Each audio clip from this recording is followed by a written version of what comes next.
Whether new shooter, longtime gun owner, or even police officer or soldier, your handgun needs a Crimson Trace laser sight or light. Get the confidence and reliability you need to protect family, home, and country. Crimson Trace.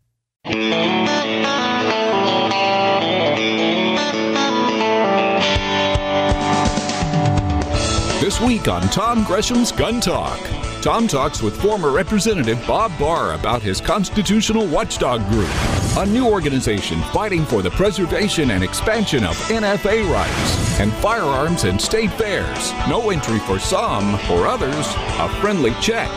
All that plus your calls. 1-866-TALK-GUN. Call now. And here's Tom.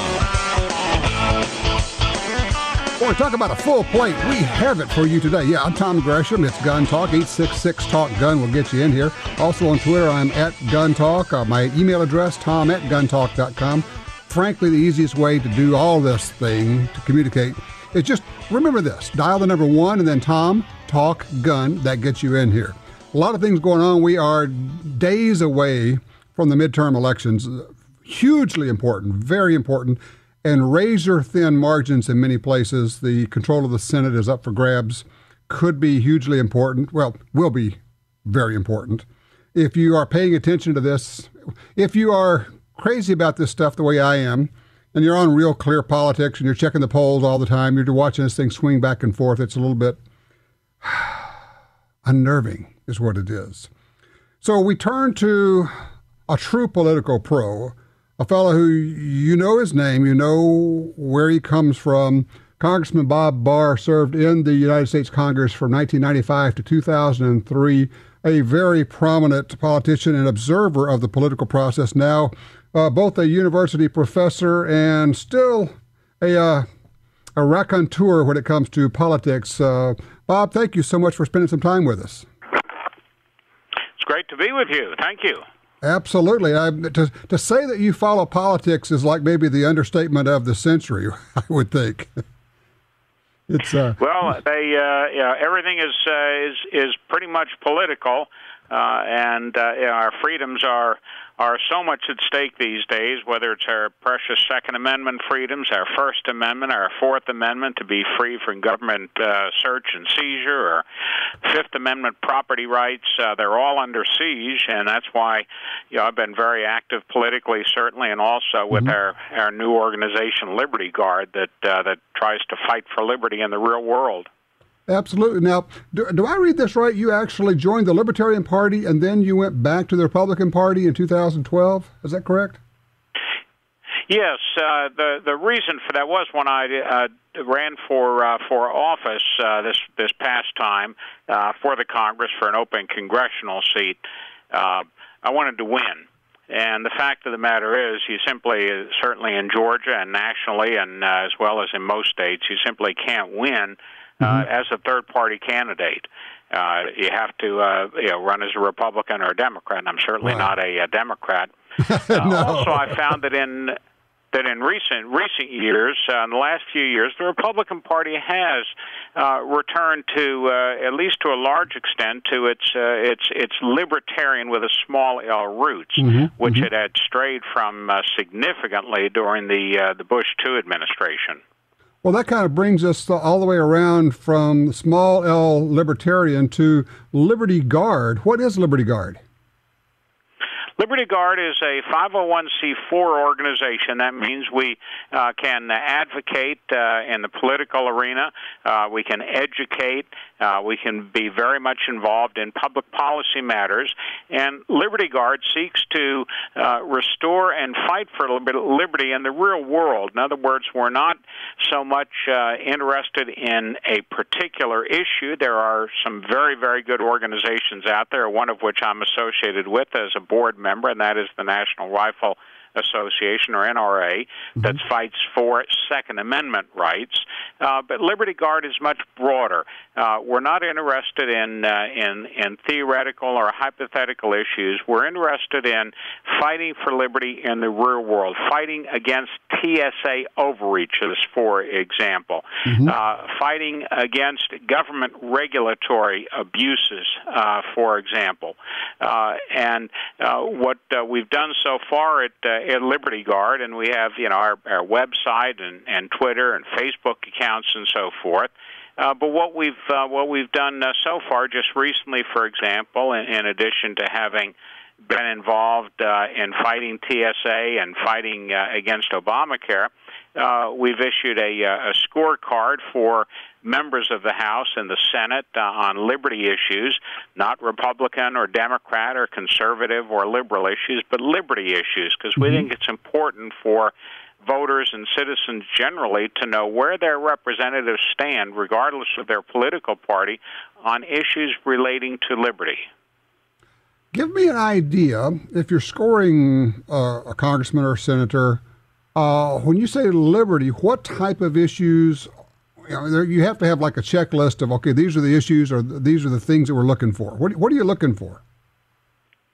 Well, an example would be, does the member of Congress, the House or the representatives, do they really understand that when NSA, the National Security Agency, listens in the name of national security to our phone conversations and surveils our Internet communications without court order, that is an infringement of our liberty and affects us in a very real sense. That privacy interest that we have in presuming that our electronic communications over the Internet or over cell phones, for example, are free from government snooping unless the government has an articulable and very real reason to listen in. This notion that NSA can gather information simply because it may use it for national security purposes at some point in the future is not a proper interpretation, a proper use of government power when you look at what the Fourth Amendment, which protects us against unreasonable searches and seizures, was intended to reach. So that's something in the real world. Other issues that we have a very significant concern for are, of course, some of the regulatory overreaches in terms of infringement of a person's right to use and enjoy their own property when the government comes in, whether it's through EPA or the Corps of Engineers or the Forest Service, and says, well, you can or can't do this, or you can't carry a gun, or you can't improve your property. That's an infringement of our liberty in the real world. Right. Oh, absolutely. Now, let me ask you, before we get off of that, I want to make sure that people understand, this is not Bob Barr, some wishy-washy, namby-pamby super liberal. This is Bob Barr, former federal prosecutor and attorney, who is saying the government is overreaching here. So it's not as though you haven't prosecuted bad guys before, but and I know I'm not saying this is you. I'm just looking at it from my standpoint. Is I get a very odd and uneasy feeling when I just hear the entire term Homeland Security, and I see that all of the rights and liberties that we have had taken away from us in the name of the war on terror. It's very much like what we've lost with the so-called war on drugs. You're absolutely correct, and the similarities are frighteningly similar. When the government, for example, formed the Department of Homeland Security and TSA, for example, Transportation Security Administration, the specified purpose, and I was there with the enabling legislation back when I was still in the House, the purpose of having TSA was to provide uniform security at commercial airports for commercial air carriers, to ensure that there's a common standard for determining whether persons who seek to board commercial air carriers pose a threat, are carrying explosives or weapons, for example.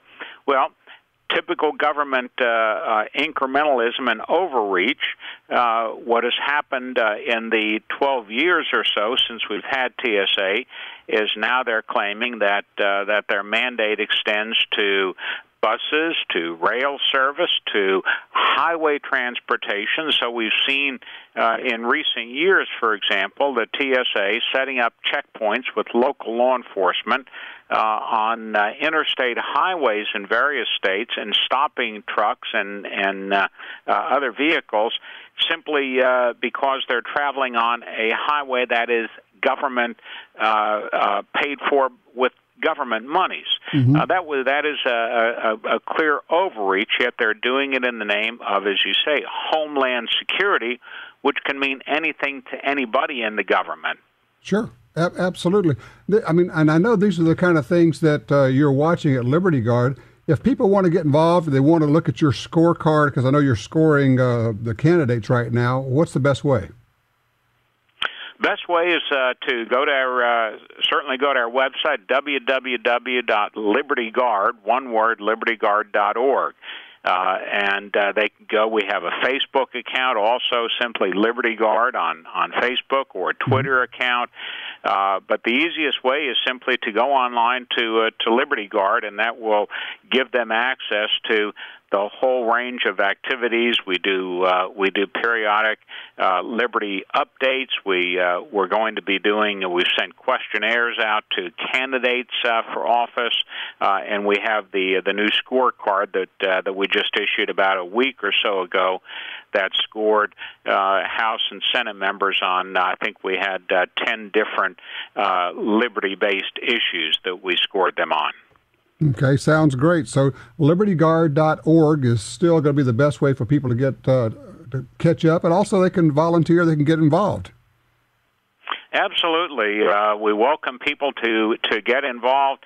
Help us out, certainly, to provide donations that will help defray the cost of what we're doing as we seek to do more and more to get our mailings out and to really make sure that public officials and candidates understand that Liberty Guard is going to be watching them. Sounds good. Congressman Bob Barr, thank you so much. Appreciate what you're doing. And, it all sounds rock solid to me. I would encourage people to get involved. Thank you, sir. Thank you. Look forward to being with you again soon.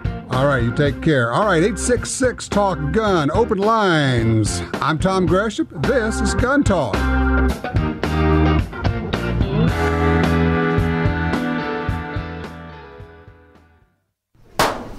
Gel on a holster? Wow, that sounds really comfortable. Oh, it is comfortable. Comfort Holsters puts a luxurious gel cushion between you and your handgun for amazing comfort. Plus, their super soft suede really lets your skin breathe. Comfort Holsters come with a 6-week buyback guarantee and a lifetime warranty. Right now, get 10% off when you enter the code TOM. ComfortHolsters.com. ComfortHolsters.com. If you carry a gun, you need training. Your concealed carry class was definitely not training. But time, money, and obligations keep you from spending days at a shooting school. The trusted folks at Gun Talk can help. Concealed Carry 1, our DVD featuring the Vada Group, covers what gun, what holster, how to carry, where to wear your gun, and much more. Visit shopguntalk.com. That's shopguntalk.com. Look, this really is life and death. Learn how to stay aware, how to get away, and how to fight if you must. At shopguntalk.com, you can get the 2 DVD set, including Fighting with the 1911 with Tiger McKee. No matter what gun you carry, this vital training info can save your life. Learn the draw, the stance, reloading, vital gear from Gun Talk. That's shopguntalk.com. shopguntalk.com.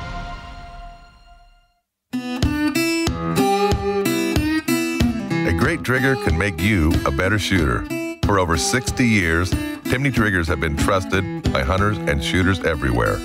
Timney triggers are proudly made in the USA and come with a lifetime warranty. Installation is easy. Give yourself the Timney Trigger advantage. To see more and order online, Go to TimneyTriggers.com. That's TIMNEY Triggers.com. Brownells proudly celebrates 75 years of history and heritage as the world's first choice for firearms, accessories, ammunition, and gunsmithing tools. So whether you're a gunsmith in need of parts and supplies, a new shooter looking for the perfect holster, or a skilled competitor seeking the latest gear, Brownells has what you need. And best of all, every purchase comes with the industry's only forever satisfaction guarantee. Visit us at Brownells.com. Hey everyone, I'm Doug Koenig, winner of more than 60 national and world shooting championships. You know what? I'm here to tell you that the only thing I like better than competitive matches with high-powered pistols and better than hunting big white-tailed deer is watching NRA Freedom Friday presented by Cheaper Than Dirt on the Pursuit Channel. It's true what they say. Pursuit Channel delivers the outdoors. In the war on terror, fighting crime in the streets, in competition and homes around the world, one name in firearms stands out: Sig Sauer. Our pistols and rifles are renowned for their unfailing performance. This same commitment to excellence can be found in our line of SigTac accessories and the training offered by the Sig Sauer Academy for unmatched quality, reliability, and innovation when it counts. Choose Sig Sauer. Visit sigsauer.com today.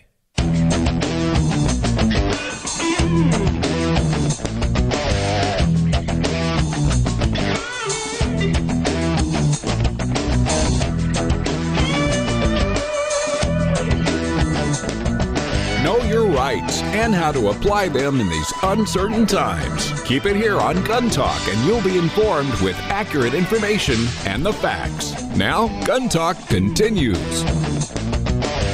All right, back with you. By the way, we're giving away guns and stuff. If you say guns and stuff together, you get Gus. Giving away Taurus Millennium G2 Subcompact 9mm, 2 finishes. It's available in 2 finishes. One first prize winner will also win a Heritage Small Bore Revolver. Pretty cool. We got 10 second prize winners winning a Taurus t-shirt. Yeah, to enter to win, because somebody's got to win this stuff. Go to guntalk.com/win. Guntalk.com/win. By the way, if you don't have it, be sure to get your Gun Talk app for your smartphone. It's in the Apple App Store for your Apple phone. But if you have Android, you need to go to Amazon. And on Amazon, you can download the Gun Talk app for your Android phone. Let's see. Going to line 3. Brian's with us out of Memphis, Tennessee, with a question about a scope. What you doing there, Brian? Hello, Tom. How you doing? I'm good. What are you doing with a scope? What kind of gun? What kind of scope? Well, I just bought a new 243 barrel for my Encore. Okay. And I already had a Leupold VX2 3x9x50 objective lens. And I had to buy some high scope rings. Right.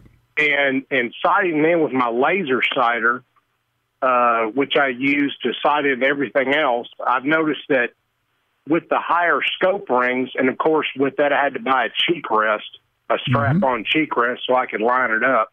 Right. But as far as the adjustments on the scope, what are the advantages and disadvantages of having the scope higher off the bore versus, I mean, I know everybody says, you need the scope as low to the bore as you can get. Right.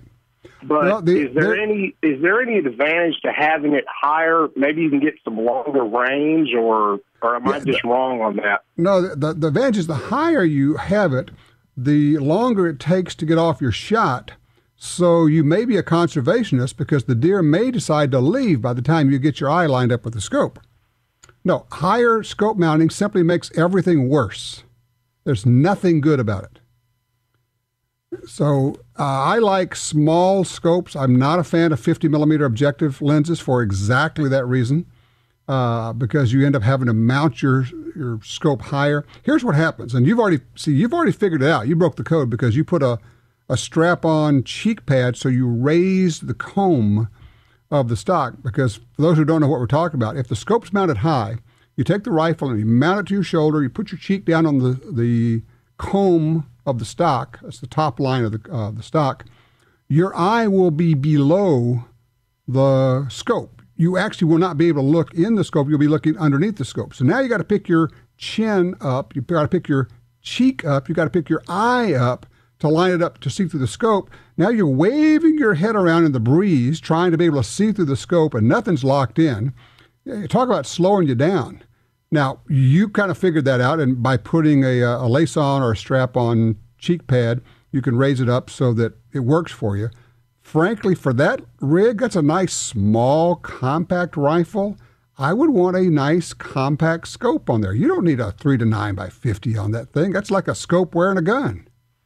Well, the only reason I put it on there is because I already had it, and I got this $500 scope for $175, and so I mean that's all fantastic. And look, it will work for you, and especially since you understand the limitation, and you have addressed that limitation by raising the comb of the rifle of the stock. So you've taken care of the problem, but. No, there's no advantage to mounting the scope higher. I mean, somebody could argue, well, if you mount it higher, then you can cock it's let you shoot longer range. You could do the same thing with adjusting the mounts, but that's not something you're going to be doing with an Encore anyway. That's not exactly a long-range precision 700-yard rifle you got there. Oh, exactly. You're exactly right. It's basically probably a 300-yard gun at the max. Yeah, and a good one for that. And it's short, and it's small, and it's light, and it carries well. What you have will work, and the way you have figured it out will certainly work. Now, you got a lot of strap-on add-on things going on there, and it looks, to me, it's going to look goofy. A lot of people don't care about how a gun looks. It makes a difference to me. But if it doesn't bother you and it works for you, go for it. But for anybody else who's thinking about it, understand that when you go to these great big scopes that have the big bell on the end, the 50 millimeter or even larger objective lenses, you have to have higher scope mounts that raises the scope above the line of the stock, and you can't see through the scope if you're cheeking the stock hard the way I tend to do. So anyway, just food for thought. Think about that. And don't get sucked in by, it's bigger. It's got a big objective lens. It will suck in light. No, it doesn't really work like that. If you want to talk more about optics, let me know. I'm always willing to go down that road. 866-TALK-GUN. Have you taken your family, friends, and kids shooting lately? You're listening to Tom Gresham's Gun Talk, and we'll be right back.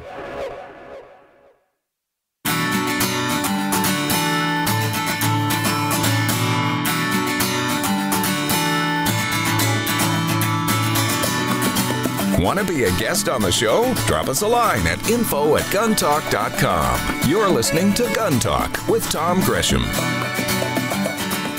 All right, we have a great guest. I'm going to not go to him right now. Just hold on, Paul. Don't go anywhere, because I want to set this up for you. It's one of the reasons we talk about why you need to be involved in your state organization, because different states are different.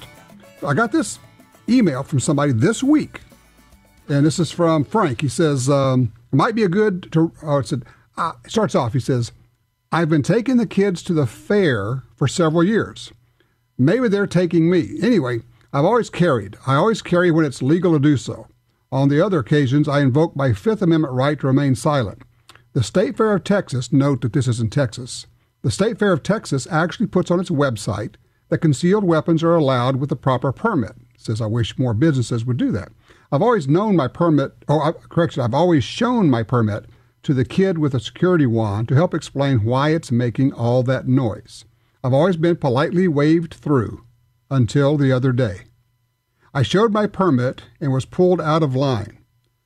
Follow me. I expected at best a stern talking to or some other hassle designed to make me feel bad about carrying my gun amongst the public.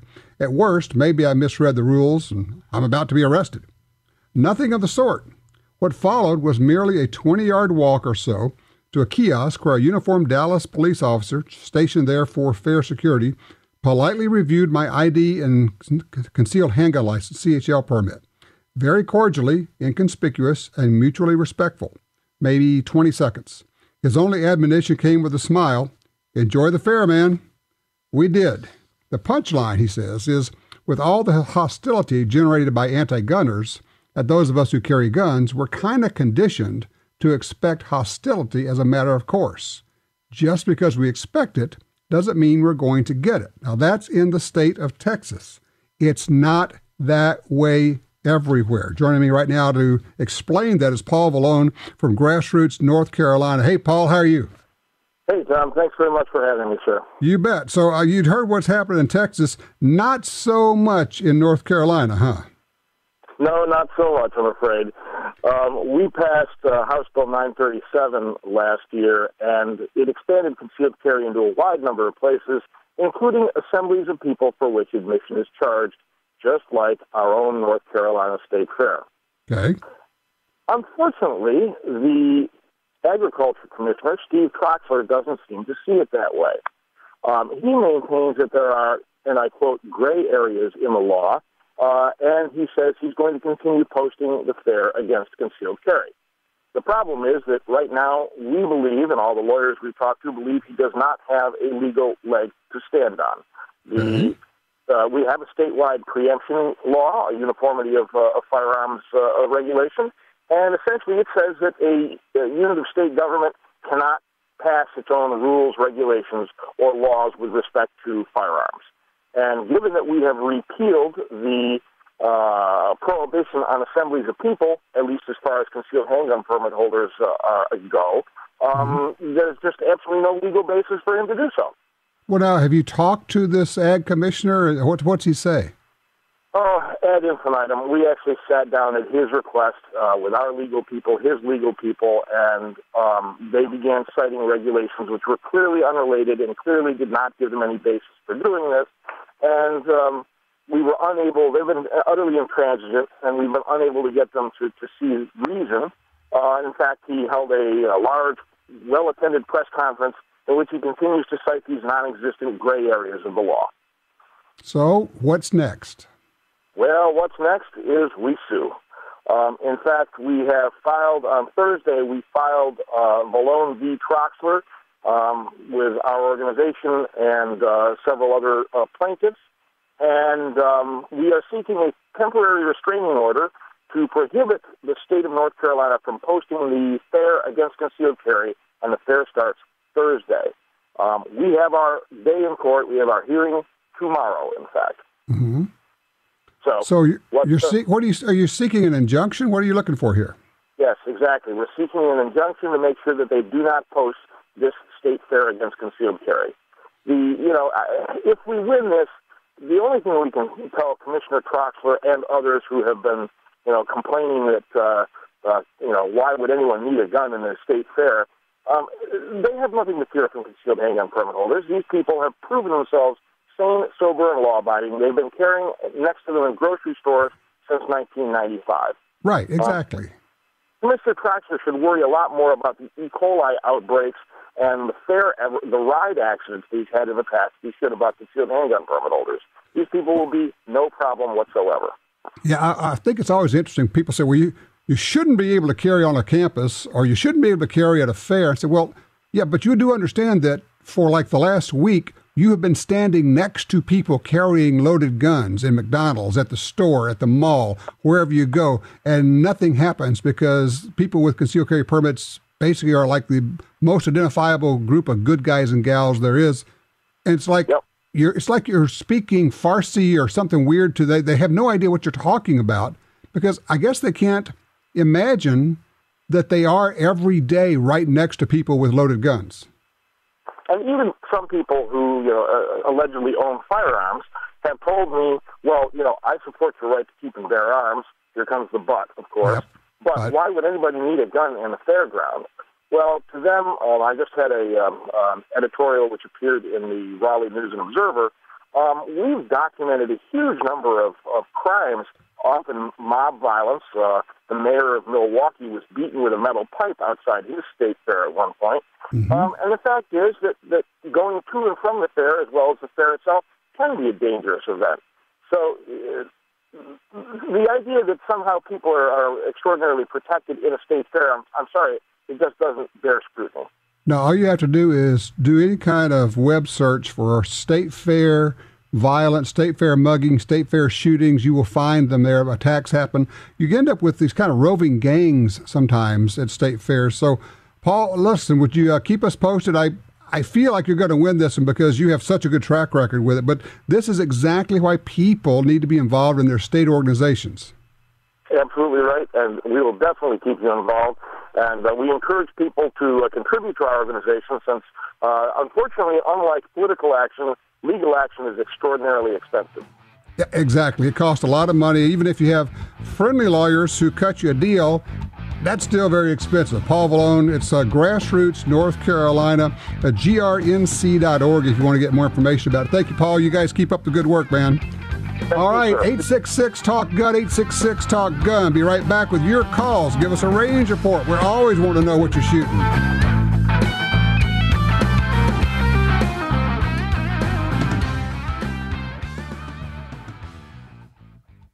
The Blue Wings are on the move. The grand passage has begun. Brush your blinds. Grab your gun. Let's go kill some ducks, boys. Mossberg, built rugged, proudly American. The new Walther PPX offers a smooth trigger, ambidextrous magazine release, 3 integral safeties, rugged construction, and the famous Walther ergonomic grip. All this at a great price. Right now, get a free magazine, holster, and dual mag pouch when you purchase a PPX. Feel the perfect fit of the Walther PPX at your local gun dealer or go to waltherarms.com for more information. That's waltherarms.com. There's a rise in home invasions in America, and you need to be ready. Ready to protect yourself and your family. The Bedside Backup from Crossbreed Holsters keeps your gun at your bedside, ready to go. It also folds flat for easy storage and travel. Take it with you and use with any hotel bed. To see more, go to crossbreedholsters.com. That's crossbreedholsters.com. The Bedside Backup is not a child safety device. Springfield Armory presents the Gear Up promotion. Until October 31st, customers who purchase any new Springfield Armory pistol can sign up to receive 3 additional magazines and a free double bag pouch by visiting gearup.springfield-armory.com.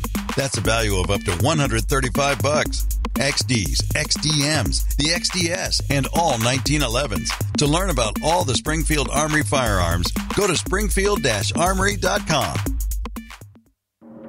Weather can affect your shot. Extreme cold, extreme hot, no matter what, Australian Outback Ammo has you covered.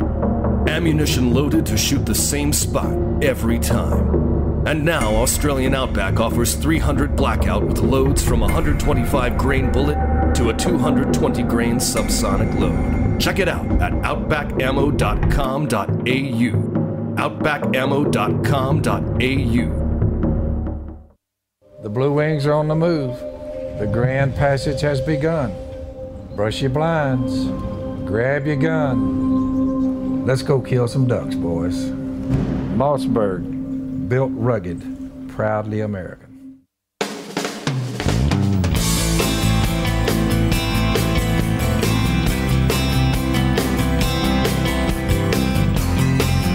Take Gun Talk with you wherever you go. Now streaming through Stitcher, iHeartRadio, iTunes, YouTube, and the Gun Talk app, available for your Android or iPhone. Just search Gun Talk in the App Store. Now back to Gun Talk. All right, 866-TALK-GUN will get you in here. Got folks who are calling in, got range reports, got all kind of things. Line 2, Bill's with us out of Liberty, Missouri. Bill, thanks for your patience. Hey, Tom. I have a question for you. I was at Knob Creek yesterday, and a gentleman from Germany was selling an H&K 4-power scope, and another guy told me that H&K didn't make scopes. So? I mean, it's like, okay, you got some guy says they do and some guy says they don't. What are you asking? Well, I'm asking. I figured you'd be the guy you were saying earlier. You like scopes and optics. Figured you would know if H&K made a. He said this scope was used in the German army on an H&K rifle. Well, I mean, it may have been. I honestly don't know. They very well may have made scopes. Chances are they probably had them made by somebody and they branded them if they had them. I mean, that's what happens to a lot of scopes now. I take it this was not a new scope. This was like an older military surplus type thing. Yeah. Okay. I don't know. So tell me, how was Knob Creek? Yeah.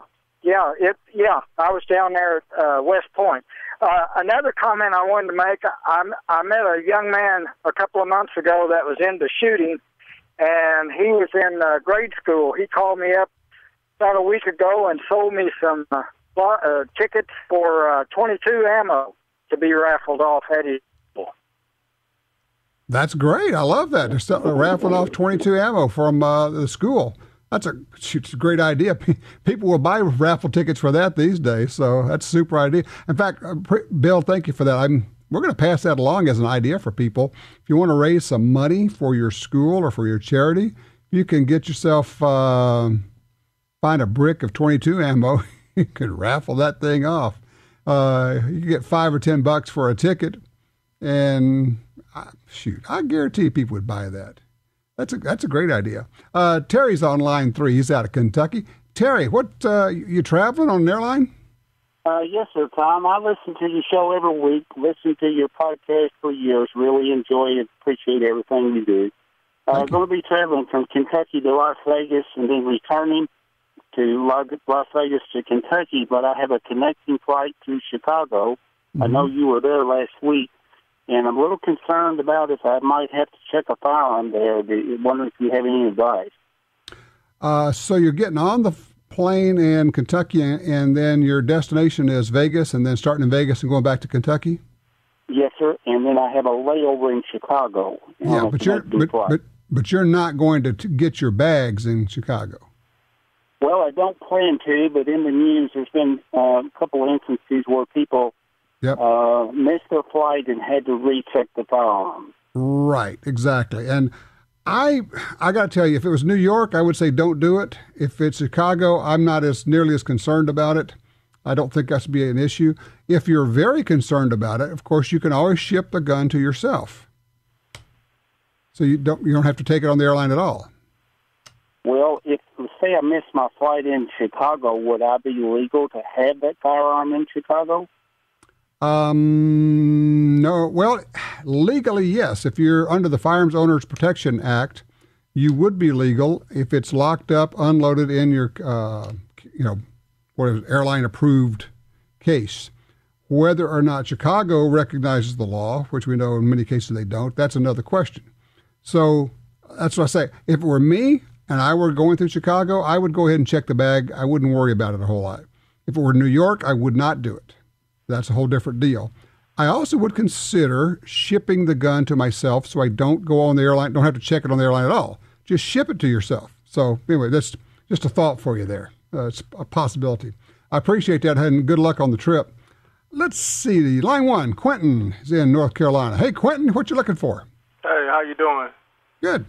All right. I just had an opinion about, I'm thinking about purchasing a M&P 40C with the Crescent Trace, and I got I think about the deal was $600 for both. I thought that might have been a good deal, and I want to get your opinion. Is it a good deal, or should I wait? Well, I don't know if it's a good deal. You just have to check the prices on it as far as to if it's a good gun. Now, I can tell you that. It's an excellent gun.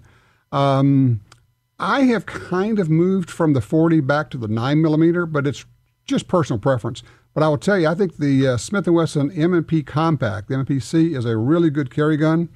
They have good triggers. They work well. They have good capacity. So I think, just check prices around, but that doesn't sound bad to me.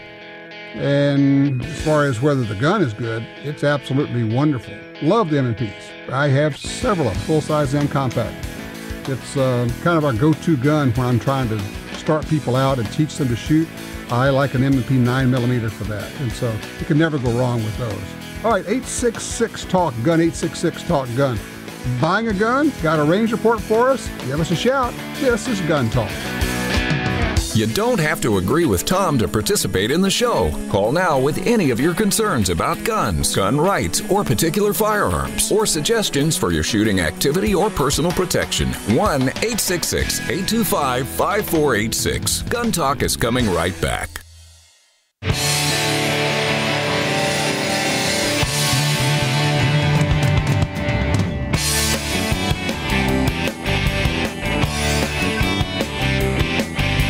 Okay, that's just funny. I got an email from Chris. He says, what's the deal with Bob Barr? You said he was liberal congressman. I said, no. I said he had gone libertarian, not liberal.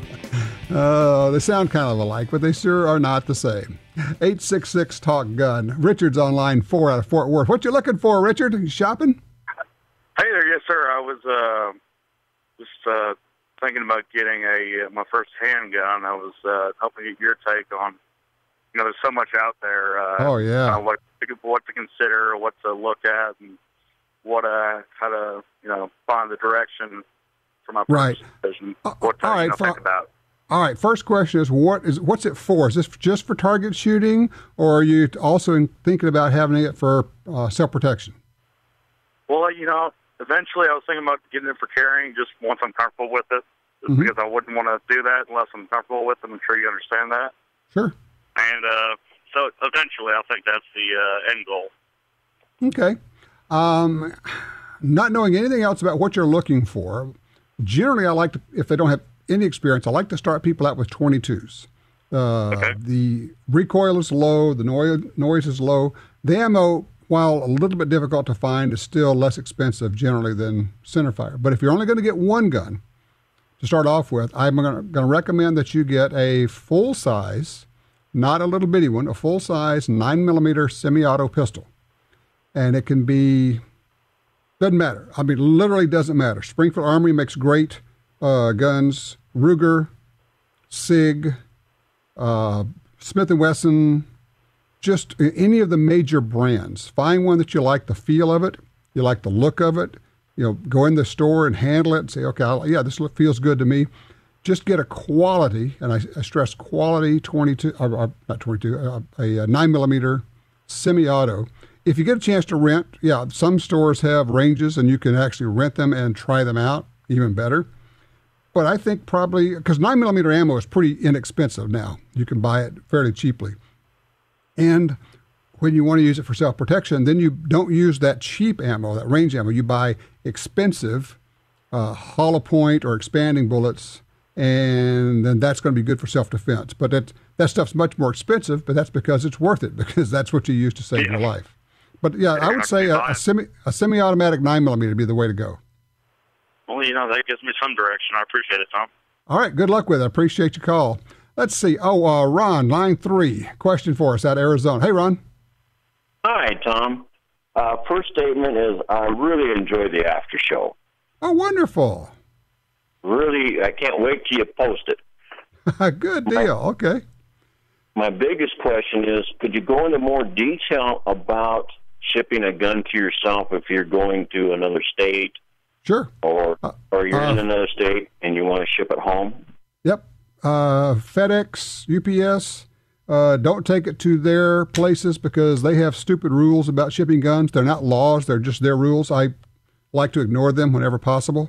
The law is you can ship a gun to yourself. It does not have to go from a dealer to a dealer. It doesn't have to be a dealer involved at all. And you can put it in a locked case, put it in a box, and ship it to yourself at wherever you're going to be, the hotel, or if you're going to see somebody, ship it to his house. If you're going on a hunt, you could ship it to the guide. That way you don't have, obviously insure it. Thank you for that reminder. But yes, it's perfectly legal to ship a gun to yourself. And then when you're done, you ship it back to yourself. It does not have to go to a dealer in either direction. So anyway, we started doing that on some of our trips. And if it's a handgun, it has to go overnight. Long guns can go by ground.